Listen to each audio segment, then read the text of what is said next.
Target mission YouTube channel पे आप सभी का मैं तहे दिल से स्वागत करता हूं। मेरा नाम सिद्धार्थ है और देखना शुरू कर चुके हैं टारगेट मिशन यूजी का सेकंड सेमेस्टर का हिस्ट्री का वीडियो। तो चलिए आज क्लास शुरू करते हैं बहुत ही एक मज़ेदार अंदाज में। तो आज का सवाल जो हमारा पहला सवाल है वो कहता है चीन से रिलेटेड है, चीनी गणतंत्र से रिलेटेड है, ठीक है, चीनी गणराज्य से रिलेटेड है, या फिर कह सकते हैं प्रत्यक्ष अप्रत्यक्ष रूप से चीन से ही रिलेटेड है। तो चलिए शुरू करते हैं चीनी सभ्यता का सवाल।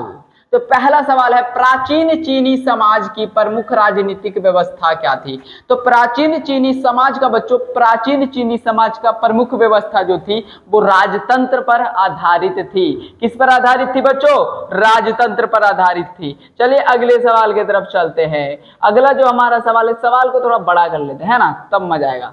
सवाल कहता है सुंग वंश, यहाँ पे सांग वंश लिखा हुआ, सुंग वंश होगा आंसर। सांग वंश या सुंग वंश किसके लिए प्रसिद्ध था? तो कांस्य कला के लिए प्रसिद्ध था। सांग वंश, सॉरी सुंग वंश तो भारत में था, नहीं सही लिखा हुआ है। सांग वंश जो है, सांग वंश किसके लिए प्रसिद्ध था? तो सांग वंश जो है कांस्य कला के लिए प्रसिद्ध था। चलिए अगले सवाल की तरफ चलते हैं। चीन की सबसे लंबी और प्रसिद्ध संरचना कौन है? तो चीन की सबसे लंबी और प्रसिद्ध जो संरचना है ग्रेट वॉल ऑफ चाइना है। सही आंसर क्या हो जाएगा? Great wall of China. अगले सवाल की तरफ चलते हैं। प्राचीन चीन की प्रसिद्ध नैतिक दार्शनिक विचारधारा कौन सी थी? तो सही आंसर हो जाएगा कन्फ्यूशियसवाद। सही आंसर क्या हो जाएगा? कन्फ्यूशियसवाद हो जाएगा, ठीक है ना। वहां का एक दार्शनिक हुआ करते थे कन्फ्यूशियस। कन्फ्यूशियस का मुख्य योगदान क्या था बच्चों? कन्फ्यूशियस का मुख्य योगदान जो था वो सामाजिक अनुशासन और नैतिकता सिखाया करते थे। क्या करते थे? सामाजिक अनुशासन और नैतिकता सिखाया करते थे। अगले सवाल की तरफ चलते हैं।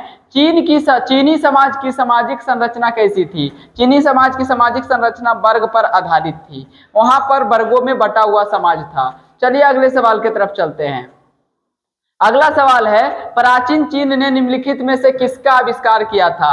सही आंसर क्या हो जाएगा? मुद्रण कला का। सही आंसर क्या हो जाएगा बच्चों? मुद्रण कला का आविष्कार किया था। अगले सवाल की तरफ चलते हैं। अगला सवाल है प्राचीन चीन की कौन सी खोज चिकित्सा विज्ञान में महत्वपूर्ण थी? तो प्राचीन चीन की जो है टीकाकरण का खोज, मतलब सुई देने का जो खोज है वो अब आजकल भी महत्वपूर्ण योगदान निभा रहा है चिकित्सा के क्षेत्र में।